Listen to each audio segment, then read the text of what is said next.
పేరు యేసమ్మ, నా కుమార్తె పేరు దీవెన. మైదీపట్నం నుంచి వచ్చాను. నా సాక్ష్యం ఏంటంటే, నా కుమార్తెకి పోయిన సంవత్సరం వాగ్దానం వచ్చింది. ఏమని వచ్చిందంటే, నీ గాయములను నేను మాన్పేదనని వచ్చింది. నాకు ఏంటి ఇలా వచ్చింది ఏంటని నేను అనుకున్నా, నాకు తెలియదు కాబట్టి.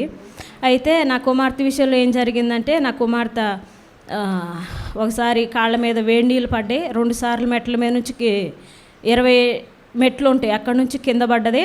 కానీ కింద ఇనప కడ్డీలు అవన్నీ ఉన్నాయి, కానీ ఏం దెబ్బ తాకలేదు. నిన్నగాక మొన్న కూడా పడ్డది మెట్ల మీద నుంచి. అంతేగాక మళ్ళీ ఒకసారి నాకు కుక్కలు 3 కుక్కలు నా కుమార్తెని కరవడానికి వచ్చినాయి. 2 ఘాట్లే పడ్డాయి, కానీ ఆ 3 కుక్కల నుంచి కూడా దేవుడు విడిపించిండు, ఏమీ కాకుండా.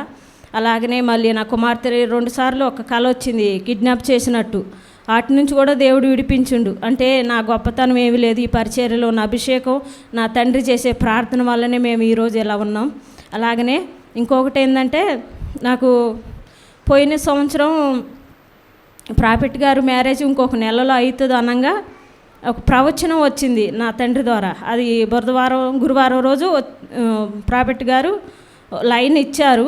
ఆ రోజు నేను వినలేదు. తెల్లవారుజామున ప్రార్థన చేసుకొని ఈ రాత్రి ఏమి వచ్చిందో విందామని విని పడుకున్నా. నేను తెల్లారంకే పడుకున్నా. విని పడుకున్న తర్వాత, మీ ఇంట్లో మీకు ఆర్థికంగా చాలా బాధపడుతున్నారు, కనీసం 1500 తప్ప మీ ఇంట్లో ఇంకా మిగతా ₹1 కూడా లేదని చెప్తున్నారు ప్రాఫెట్ గారు. నేను ఎవరు అనుకున్నా, నేను అనుకుంటున్నా 2000 ఉన్నాయి కదా అనుకుంటున్నా నేను, అది నాకు తెలియదు. అయితే తర్వాతకి నేను అయినాను కూడా నాకు కాదులే అని నేను అనుకున్నా, ఎవరో వాళ్ళని దర్శించాయి అనుకుంటా నేను పడుకున్నా. తర్వాతకి తెల్లారి పడుకున్నప్పుడు ఒక దర్శనం వచ్చింది. నా తండ్రి ఇంటికి వచ్చి ప్రార్థన చేశారు. తర్వాతకి నేను బీరువా తాళం ఓపెన్ చేశాను. చూస్తే ఖచ్చితంగా 1500 ఉన్నాయి, అంతకుమించి ₹1 లేవు. దేవుడు నాతోనే మాట్లాడిన ఈ ప్రవచనం నాదే అనుకున్నా.